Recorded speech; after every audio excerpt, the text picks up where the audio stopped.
Iya, baik Bapak Ibu, kita sudah melaksanakan aktivitas yang begitu panjang hari ini ya. Sudah ada kurang lebih 11 orang yang mempresentasikan apa yang telah dipelajari dari video PMM. Saat ini kita akan belajar bagaimana tahapan dan cara mengembangkan pembelajaran dan lingkungan yang menumbuhkan kemampuan literasi murid. Baik, Bapak Ibu ada dua pertanyaan kunci ya. Yang pertama, kenapa sih literasi itu penting? Dan yang kedua, apakah literasi ini hanya berkaitan dengan pelajaran bahasa Indonesia saja?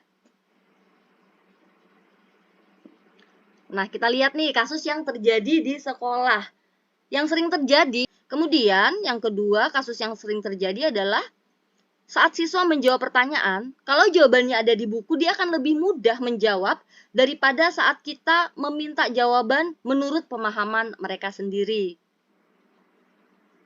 Nah, di sini masalahnya mereka hanya menyalin atau menghafalkan apa yang mereka baca, tanpa memahami apa isinya atau apa maknanya, kemudian mereka juga sulit mengekspresikan pemahamannya. Nah, hal ini berkaitan dengan kecakapan murid dalam berpikir.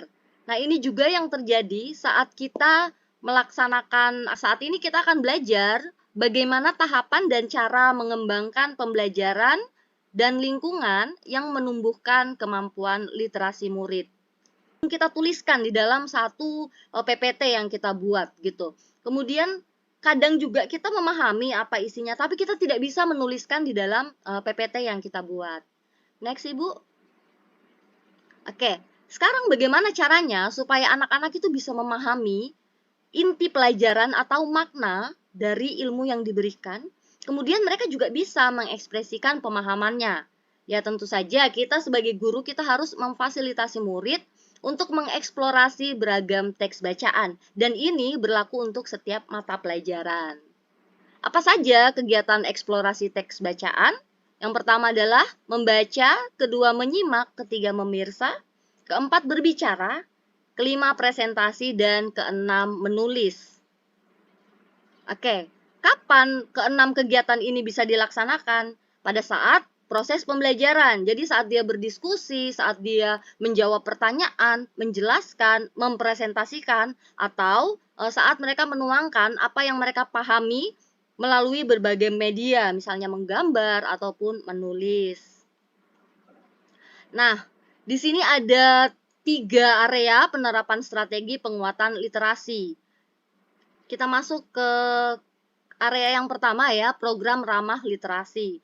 Nah, intinya program ramah literasi ini adalah program supaya kecintaan anak-anak terhadap kegiatan membaca dan menulis itu tumbuh. Jadi bagaimana anak-anak itu bisa suka dengan membaca dan menulis. Di sini ada hal-hal yang sudah dijelaskan tadi ya, namun berdasarkan apa yang sudah dijawab oleh Bapak Ibu, di sini lebih banyak yang ingin membuat mading, sudut baca, atau di sini lebih membawa suasana literasi itu kepada murid ya, kemudian mendekatkan suasana literasi itu kepada murid. Nah, di sini yang penting adalah bagaimana proses literasi ini menyenangkan gitu. Jadi kita tidak perlu mengejar target pemahaman dia, tapi bagaimana dia bisa senang saat melakukan literasi. Lanjut, oke. Untuk pembelajaran di dalam kelas, khususnya pada tiap-tiap mapel, kita bisa melaksanakan yang pertama jurnal interaktif. Nah, Bapak Ibu kalau kita lihat di sini ya, oke, bagaimana membuat jurnal interaktif? Yang pertama, kita kasih teks untuk anak-anak. Kita kasih teks, kemudian dari isi teks itu, murid yang pertama ini akan menjelaskan apa isi teksnya, apa yang dia pahami di kolom murid 1. Kemudian, murid yang kedua juga menjelaskan apa yang dia pahami. Begitu seterusnya sampai ke murid keempat, ya. Jadi yang terakhir itu berupa rangkuman dari pemahaman murid 1, 2, dan 3. Lanjut. Oke. Kemudian cara yang kedua ya, saat kita melaksanakan literasi di kelas, kita buat seperti ini. Jadi ini di dalam kertas itu kita tulis di dalam teks. Nah, titik-titik ini diisi paragraf, teksnya apa gitu. Jadi kalimat panjangnya apa, kemudian di bawah adalah kesimpulannya. Jadi teksnya apa dan kesimpulannya apa. Lanjut. Nah, yang ketiga ini adalah kata kunci. Di lembar kerja kata kunci ini, di sini ada tulisan teks, jadi nama tanggal teks. Teks ini dibuat kolomnya lebih besar ya, karena ini nggak cukup, jadi saya perkecil. Di teks ini kolomnya besar, kemudian apa saja teksnya dituliskan di situ. Kemudian anak-anak disuruh mencari kata kuncinya dari sebuah teks. Nah, dari kata kunci itu, dia buat sebuah rangkuman. Jadi teksnya, kata kuncinya apa, kemudian dia membuat rangkuman. Nah, nanti dia melihat dari kata kunci yang sudah dia tuliskan, ada berapa kata kunci yang muncul di rangkumannya. Nah, ini bisa melatih anak-anak untuk bisa paham, ternyata rangkuman yang saya buat ini, apakah menggambarkan isi teks atau tidak. Jangan-jangan dia membuat rangkuman yang bahkan kata kuncinya saja tidak ada ya, tidak ada di dalam teks yang dia rangkum. Kita lanjut. Oke. Bapak Ibu, teks yang sudah dijelaskan oleh Ibu Dewi tadi tidak berupa teks saja ya, bisa berupa gambar, poster, infografis, video, dan juga film-film pendek. Nah, ini juga bisa dijadikan bahan literasi untuk anak-anak. Kemudian yang ketiga adalah menata lingkungan fisik yang kaya teks. Nah, di sini saat kita membuat penataan lingkungan yang banyak bacaannya dan menarik, itu akan bisa menumbuhkan rasa ketertarikan anak-anak sehingga dia senang dan tertarik dengan tulisan dan gambar-gambar tersebut. Nah, untuk yang bisa dilakukan di sekolah adalah guru mengoptimalkan sarana dan prasarananya. Apa saja yang ada di lingkungan sekolah yang bisa digunakan untuk menguatkan literasi. Lanjut. Oke, jadi kita mau menata lingkungan fisik itu di mana saja. Bisa kita lihat di sini, bisa di kelas, di perpus, di UKS, bahkan di lorong-lorong sekolah, di kebun, semuanya itu bisa kita manfaatkan sarana prasarananya untuk menempelkan atau menaruh hal-hal yang bisa digunakan anak untuk berliterasi, gambar atau bukunya atau teks-teks atau apa saja yang bisa kita taruh di situ di sekitar lingkungan sekolah. Kita lanjut, Bu.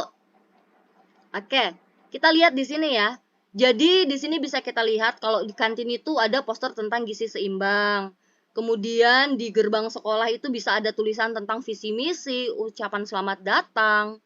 Kemudian di lab IPA itu tentang segala sesuatu yang berkaitan dengan mata pelajaran IPA dan aturan-aturan yang ada di dalam lab.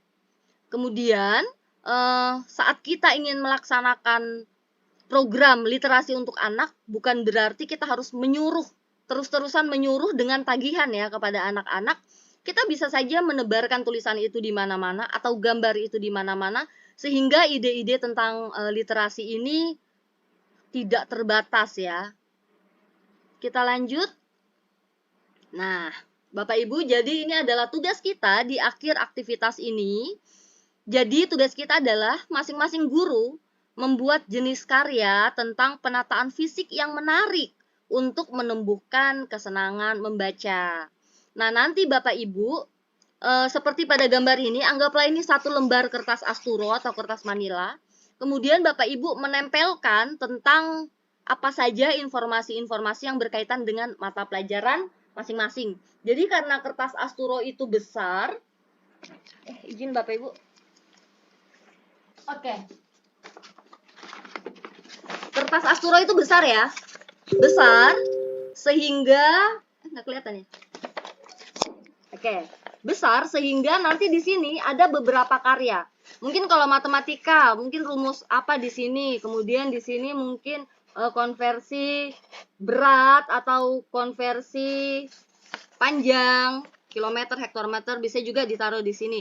Apa saja tidak terkait pada satu topik saja, boleh tentang berbagai macam topik atau tema. Yang penting berhubungan dengan mata pelajaran Bapak Ibu. Jadi satu guru akan membuat satu tugas ya, satu karya, satu kertas, satu lembar kertas asturo. Kenapa kita bisa membuat itu? Nah, karena Bapak Ibu, kita lihat di sini untuk menumbuhkan budaya membaca, selain kebiasaan membaca anak-anak, peran lingkungan juga sangat berpengaruh gitu, dan juga akses murid terhadap buku atau bahan bacaan harus diperhatikan. Artinya, lingkungan yang mendukung apa yang selalu dilihat oleh murid itu sangat berpengaruh kepada kebiasaan membaca dan menulis yang menyenangkan. Kita lanjut.